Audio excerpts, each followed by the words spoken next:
I think I told you this before the show.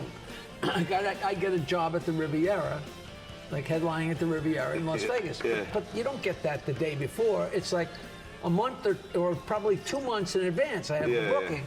And then on Tuesday, he says, we're going to Scores on Friday. And I can't go because I'm flying to the Riviera. And then he come in the next day and say, yeah, and Nancy got Jackie a gig, so he couldn't go to Scores. I was booked for months in advance. I know. Yeah, he's not allowed to go. No, the Scores parties were the best fucking ever. I mean, but Howard, his brilliance really was the guy who goes to a dog show and sneaks in a cat and drops it in the middle of a dog show. You know, that tumbler. Like, what do they call it? A tumbler. Stir it up. Waiting for somebody to fuck up. But that was brilliant. That was really brilliant. I wasn't at Gary's bachelor. It's so funny because I said I think I was having trouble with Nancy, and I said I really don't want to go to Gary's bachelor party, and Fred said I ain't going, and then and then he went. Yeah. You know, and I'm like, I was there. I went to that. But at his was that at Scores? No, it was in some room somewhere. Which bachelor party was it that? Was that in the hotel room? Fred fell face first. That was his own bachelor party. Scores. Like 4 steps up. That was Fred's bachelor party. He took a header. Yes. Yeah, that was Fred's own bachelor. Tell the rest of it, though. No, I was at the Riviera, I'm pretty sure, for that. Well, you know what happened is he really was in an emergency situation. Yeah. So 2 of the girls that were at Scores that were entertainers were EMT tech. They were trained by, for EMT technician work, and they were reviving him, like checking his pulse. And, they didn't do that to him, but Fred Norris dies at Score party. In the last place that he should die. Who could? I just love him. No, but I mean, I was like looking over, and he was having fun. He was dancing with the broomstick. He was dancing with anybody. One of the interns, and was he dancing with a guy there for a while? He had Gay Rich on his lap for a while. I'm pretty sure. Yeah? I think so. I don't know. I left before all that shit happened. But everybody was like, it was like you were respecting them, it's like, God, there was free food and there was free booze. Oh, that, there was lobster at that party. I loved going because hanging out with Jeff Schick and Ratso and the gang, and there was lobster and there was fucking steak, and I said, wow, I like that as much as the girl. Oh, yeah, bullshit. Were you there when Jackie and I, Jackie took Gary and I to the Friars. Oh, yeah? And Jackie and I watched Baba Booey eat shrimp. And it was like his lips went around the shrimp like the face grabbers from Aliens. It was like. I used to take Gary to the Friars Club once in a while. We used to give one of them eating shrimp. I didn't remember that one. I would have thrown up. That story grew and grew because he was there, and like after he would always, it's expensive, but I'll do some cocktail, and he would always have it, and then at some point it was like, the shrimp never had, the classic line was, the shrimp never had a chance. It was, just fucking, and then you'd take him and he'd be like looking at you and he couldn't enjoy himself. We were in a limo once doing an appearance out in LA, even though we were in New York. And Gary I think he was trying to drink a soda with a straw. And it was like these fucking big plunger puss lips. It's all so unfair. And we would just laugh. And it would drive him crazy because he knew that we were like, because you were like my closest friend on the show at that time. That shit would write itself. Yeah, we would just laugh and, and just so you know, like Jackie and I moved like 3 blocks away from Jackie and Bayville, so we would hang out all the time. All right, so John's wife wants to move to Long Island. He says, I won't move to Long Island unless we go to Bayville, where Jackie lives. So they live 3 or 4 blocks away from me. And John's like, we got to ride in together. Now, after all these years of doing this stupid show, I get up at the crack of dawn, 4:20. The clock is set different in every room because it's so fucking hard. And I get up, and if it's raining, I know to go a little faster. There's gonna be an accident. I get dressed. I got the whole timing. I stop and get I got a whole regimen that I do. So So he wants to ride with me to work. I'm like, Because I had to save money because okay. I sold, I don't know, like 1,000 shares of Infinity. I bought the house, you know, so I put 250 down, whatever. I don't know. What the fuck does that got to do with the story? So I was broke. So he wanted to ride. He wants to ride today, I'm sure. So give you I go to both a pick ride. him up at 4:30 in the fucking morning in Bayville. The first morning, I go to pick him up. His house is dark. I mean, completely dark. There's not a light. It's 4:30 in the morning. I can't beep the fucking horn. We're in a residential neighborhood. I'm like, what? There's no cell phones, whatever year this is. And I'm so pissed. How long do I wait? And I'm just boiling, and all of a sudden I see this figure in the shadow of a figure running to the car. And it's fucking John in his underpants carrying his clothes. And he jumps in the front seat, and it was like, I just absolutely, it was just such comedy. I just couldn't believe it. I said, this is it. This is your first ride in, and this is your last ride in, and that was the last ride. But you were in a rank mood every morning, because I remember once. It's 4:30 in the morning. I'm used to being in the car. I'm allowed to be in a shit fucking mood. I don't want to be up at 4:30. I remember once saying, "How you doing, Jackie?" You go, "This is why I don't want to drive you. I don't want to answer to anybody how I'm doing." Right. I hated that routine, you know? Oh, it was so Because I horrible. would come in a little later than everybody, but I would get up at like 4:15, and my wife at the time would drive me to Ossining Station, Yeah. Croton-on-Harmon or whatever it was, and I would read 3 newspapers on the way in. It was the New York Daily News, the Post, and the Newsday. Newsday, yeah. Read all of them because you never knew what was going to get thrown Right. at you that morning. You know, it could be a story about a drunken newscaster who was, you The know. last thing you want to do is sit on the train and make merry with No, something. you know what I used to do when I was driving in? I finally had it with the train. I would drive in and I used to pretend it was Friday night. You know what I mean? Because it's sickening. Oh, That hour of the morning is sick. It made me sick, and I said, imagine if it was Friday night and you're going into town to whoop it up, and you know your mind would You change. try and change. You're right. But I'd hear Allison Steele getting ready to yeah. sign off.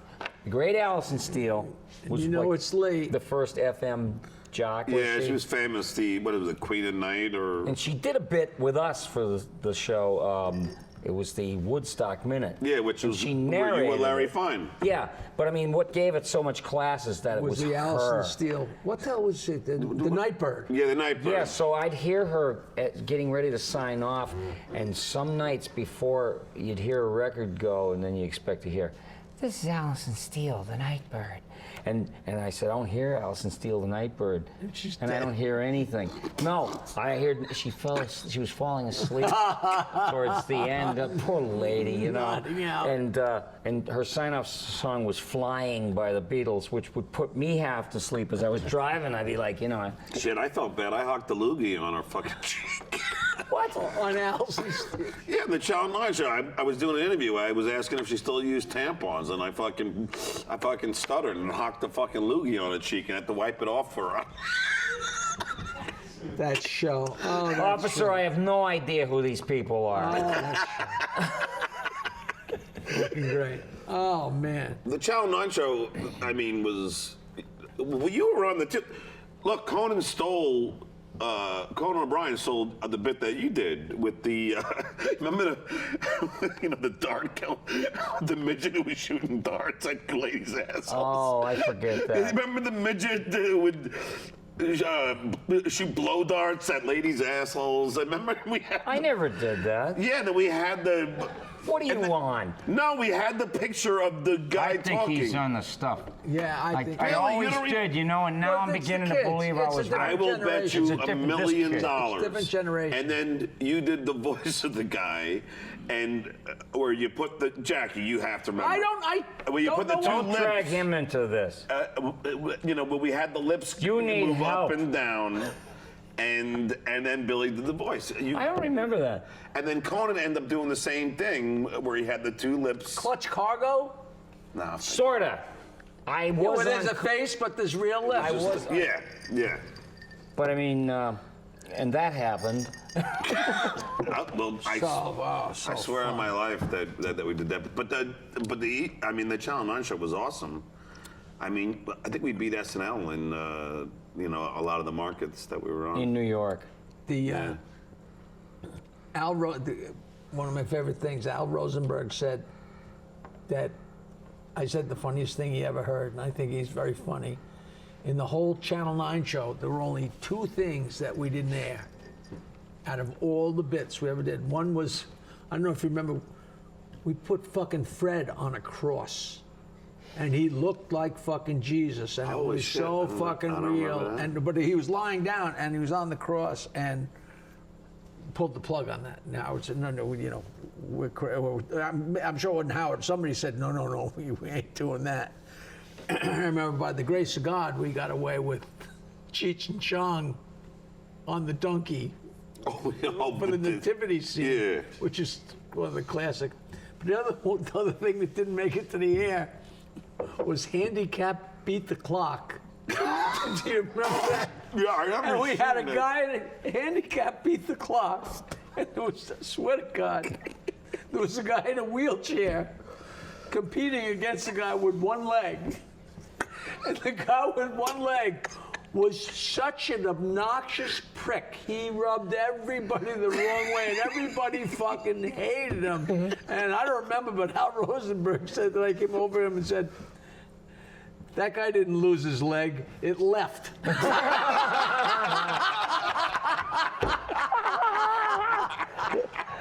guy in a wheelchair and the guy's hopping and chasing balls and doing it. Oh my fucking, Boy, was he overcompensating. Oh my fucking Lord, it was, and I'm Restless sure leg. that tape exists somewhere, you know. I'm sure. Well, believe me, this blow dart thing you're gonna see. You're gonna apologize. What did I do? No, you did the voice for the guy. I felt a lot of times I left the show in the morning and I would think about what we just did, and I was like, I'm in disbelief. I was like, I gotta drain the poison somewhere, you know? Ralph made a fucking, when Clarence Oh, that was the worst makeup. Clarence Thomas. No. Yeah, it was the Clarence judge. Thomas, that's Clarence Thomas was accused of sexual harassment. With the right. Jamaican. Anita Hill. And we decided he was going to smoke pot. And Ralph made the most racist fucking head. Lips. The lips were the size, they were fucking too huge. My God, they were like so this. exaggerated. Almost and with as this big as huge Baba Booey's. afro, and then he smacked his lips, and then he took a hit of pot, and Ralph had wires attached to his afro. So when he took a hit of pot, his hair, but it went up like 3 fucking feet. It was so fucking wrong. What was it, like a squeeze air thing? Like, No, it was operated, like up on a above. pulley. Oh, I get it, okay. Oh my God. That's like the Little Rascals when Stymie, Right. has like when he's sweating by the oven, he goes like this and it's black. Oh God. Oh, just so fucking, just great. Just fucking great. No, none of that shit would be allowed now. Well, that's why, I mean, I know that he takes a lot of that stuff, all that cutting edge, all the borderline stuff that was on the show is gone. I mean, everything is edited out. I'll bet you anything it's on YouTube. Well, no, but I know that on his, because he replays the show. I know a lot of that is gone. Oh, A lot of that stuff Do they? that we did. I don't know. I mean, I guarantee there's no replay of Mod Shot. No. No, you know what?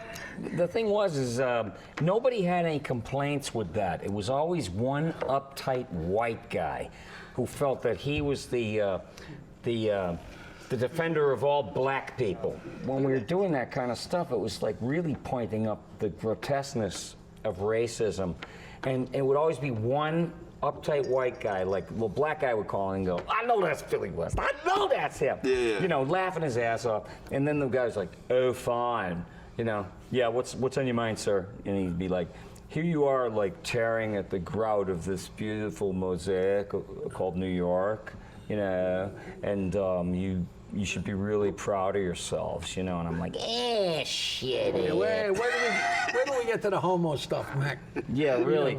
But But it was really happening. It was just not that screechy voice that we chose to go with, which was a woman's voice from Boston, if it was anything.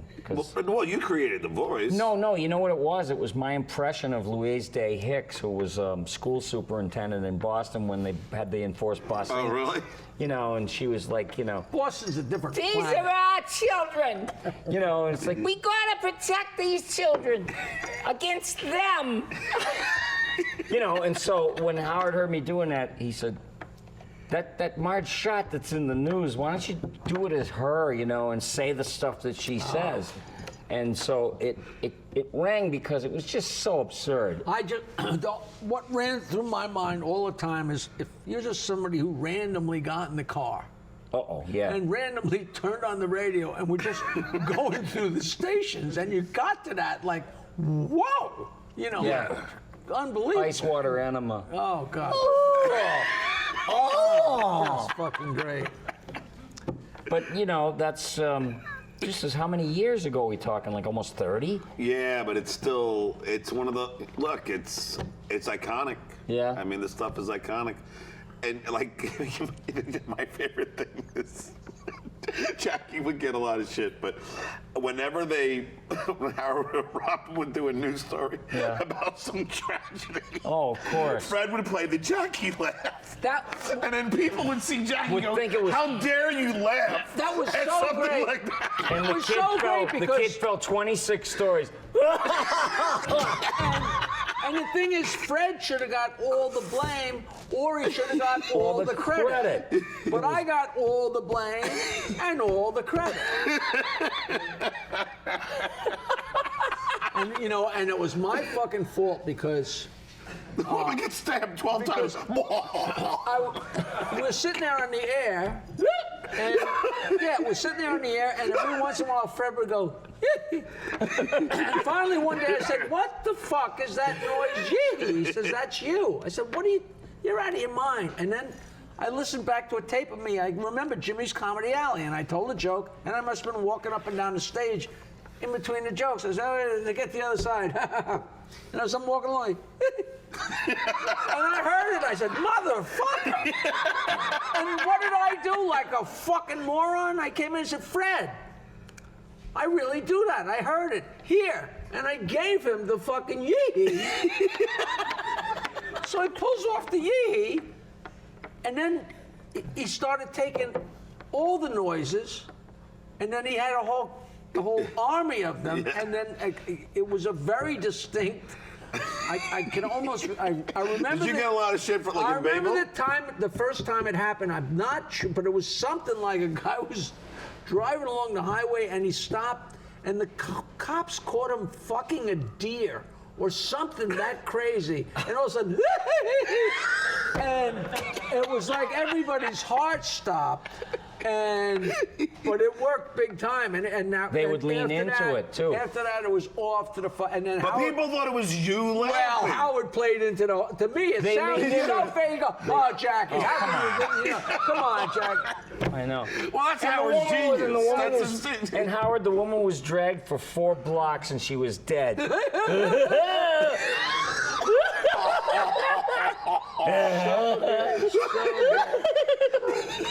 And they said they still do that. Somebody said they still do that. Now, how Really? does that fit into his So politically they have one of the other correct schmoes show? laughing like a baboon. No, that Fred It's still you? played. Well, that's what.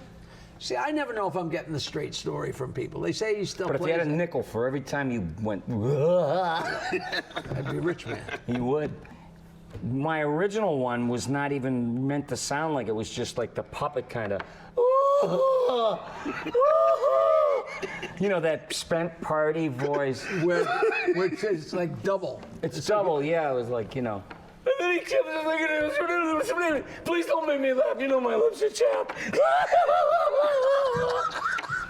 He said, what did he say, Robin? What was he saying? Because they were playing real clips of you going, Sonny can't go somewhere. And he couldn't go to the chimney. He was like, fuck me. I don't get it. No, but it was funny the way you ramped up. You were like a freight train. But if you played it out of context. Right, it's Yeah. a madman. Well, that was great comedy because it's like micro comedy. It's like dissecting little tiny bits and looking at it with a microscope. And it's you know, it doesn't. It's not a full human being. I would like, and I was the kid on the show. You know, I was 22 years old, and there's nothing more that I loved than to make all of you guys laugh in the studio, like you know, Howard all and of us, everybody. You know, so when I did the interviews, Yes. you know, and like random example, Ringo Starr, and you know, we're all big Beatle fans, Yep. and when I said, Ringo, what did you do with the money? Like, I would never forget Jackie just going, oh. Well, when you did, we were listening when you did it live. When you did it, we were. Oh, okay. Like like every time we played it, it freaked me out. But I love making everybody laugh. Oh, doing fuck. those things. But that was the craziest thing ever because we're all such huge Beatle fans, and it was like Ringo's first tour. So there were 1 billion people listening live, and they say, all right, John from I'm like, oh. Wow, what'd you do with the money? Oh, God, what money? Money your mom gave you for singing lessons. And he stuttered just enough, but it got out, and he didn't flinch. He said, I'll spend it on fish and chips. Yes, that's exactly what he said. Joke went flying right past him. But me and Fred was shitting our pants. I mean, Scott Muni was in front of me, who was an old NEW. Scott the Kid, W-N-E-W. And he just dropped his head. It's crazy. Well, they were all like supposed to be wacky, fun, hey, rock and roll. But geez, when you did anything real that was truly rock and funny, roll. they were like, hey, which was really rock and roll. Push the panic button. rock and roll went corporate. You know what? Win, lose, or draw.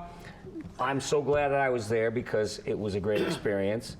And I get to meet you and just having all the fun we had. It was a pretty noble thing to do outside of saving lives is making people laugh. I always felt that way. Well, to this day, so many people, you know, sometimes 2 months go by, but sometimes it's 10 in a day, and people come up and say, they very often preface it with, I'm sure you're sick of hearing it, but thank you for all the laughs and all the years. And like, and I say, if I ever get fucking sick of hearing that, I want you to put a bullet right through my head. Yeah, that will never ever I get get old. the same stuff, you know. Because people will thank you for enjoying for having, you know, what. It's one of those things. Nothing feels better than making people laugh. I don't think. You're right. Like it's one of those things that I'm sure a lot of comedians. These guys will never know that, but I will tell you the story. Yes. I was driving. You remember Karen, the Channel 9 girl that I was Chief, dating? the men will not sleep or eat till we find the missing cocaine. No, but this is like just what you're talking about, Jack. I'm literally driving. I did an appearance somewhere, and I'm drinking a bottle of champagne. It was my first drink, but it was me and Karen, and you know and the cop on the Jersey Turnpike pulls up alongside. He goes, "Pull over." The cop comes out of the car. And he goes, "Hey, John, can I have an autograph?" Oh, that's great. You know, and that's just how it was. How about nowadays? When the cops look like they just graduated high school, you know? Man. No, it's a bummer because the guy will pull up and he'll go, "Step out of the car!" There was definitely a generation. This is a true story. There's a generation gap in Bayville Avenue, the main road, is like a 2-lane highway, but it's the only road in town. But it's a highway, you know. And late at night, it's abandoned, you know. And we were just starting to get pretty famous, and I'm a local hometown guy, and I'm driving down Bayville Avenue where the speed limit's probably 30. Yeah. But everybody does 45 or 50. It's a highway. Yeah. So I must have been doing, say, 40. And I get pulled over. And I get out of the cop, and the 2 cops get out. I've told you this before. The 2 cops get out of the car, and one's a young guy, and one's an older guy. And the young guy looks at me and goes, "Whoa, you know who this is?" And the guy says, "Yep. He's the guy who's getting a speed ticket." You motherfucker. You know, swear to God. Did you get out of it? No! The guy gave me a ticket. No, and I know, you know, before you would say that, I'm fond of a lot of the moments, and I am very grateful to Howard. Almost all. You know, for giving me the opportunity to be me, and which is to do the interview. I mean, because I've been that kid asking people questions. I mean, Well, people say on the street, they say, well, you guys raised me. I remember as a kid, like, my old man was drinking, I'm watching Buffalo Bob, and Buffalo Bob was my father, and this is what they were so cognizant of, and a lot of kids were so young that their parents had on the Stern Show, not knowing that the kids had any idea what was going on or whatever. But the wildest one that I ever heard was I went to one of these things at Gibson, and this guy, Gibson guitar, where they're having that Sir Ivan guy, that friend of Adam's, that crazy, well, whatever. I'm at a party, and this guy said to me, "Your laugh is one of the first things I remember in my life." Wow. Because he was a baby in the back seat, like in his thing, and he wasn't cognizant of anything going on, but whether it was my laugh or Fred playing my laugh, he said that, that was something that just stayed with him in his head, and over the years, I'm like, what? How crazy is that? I mean, that's his initial nice introduction to the world, Yeah. Different generations. It's crazy. I sign autographs at these Comic-Cons, they're having them all over the place. There was 3 when I started. Now I get invited to go to Dubai. And I'm afraid in a way because I got to learn Sharia law. If you look at somebody sideways, they might have... You're under arrest. Effendi, we invited you here, but you have broken Sharia law. You come to the desert with us now. Put this velvet bag on your head, and you're out there like praying. And they're like, what? But no, we love you. We love you. They love you. So it's like you're meeting these people that know your work, a whole other side of the world. And when I do these Comic-Cons, a 4-year-old little girl will know me from something. And then these old tads, 80, pushing 80, is I heard you on the Stern Show. I remember that shit.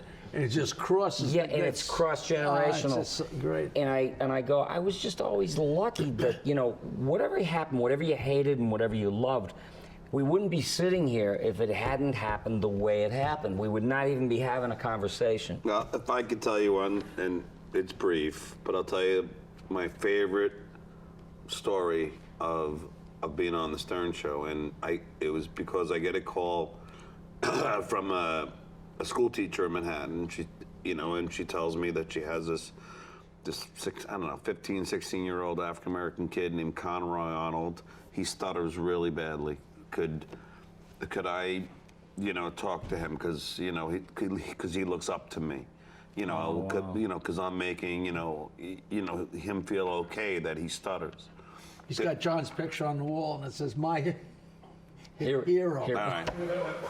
So this kid, so Billy. That's cold, man. So this kid comes. Damn, that's cold. So this kid comes to my office, and and I'm talking to him for, and it's really sad. I have tears in my eyes because the kid can't get a word out. I mean, it's really bad, and I don't have it as bad as that. And, and I ask him, what are you going to do tonight? He goes, he's taking this girl that he's, that he really, really likes. He's taking her to the movies. And I'm not a therapist, obviously. And I go, all right, well, do this. I just pulled this out of my ass. I said, grab a notebook and a pen. And this way, if you're sitting at the movies and you want to communicate, you could write it down. This way you could at least have a conversation, and by having that crutch, it might help you to, speak without a stutter. The kid's name is Conroy Arnold, right? I don't hear from this kid ever again. 10 years go by. I give Howard notice that I'm leaving to go to the Tonight Show. And Howard then, we're all going to Atlantic City anyway. He goes, let's go to the Borgata, we'll have dinner to celebrate. I'm at the Borgata Hotel. And we just got done with dinner, and the waitress comes over and she goes, Stuttering John, our head chef, he wants to say hi to you. I go, what's his name? She goes, Conroy Arnold. Oh, wow. And this kid comes out now, grown man, this like great looking guy, he's got the chef outfit, does not stutter at all. And I said, Conroy, what happened? He goes, I never put down that notebook and pen. How do you like that? I still carry it around to this day. And now I just need it for all the recipes and everything. Then that was like the best. That's a great fucking story. That's really nice. That's a great. I mean, that was the, So the Howard Stern show indirectly helped me help somebody.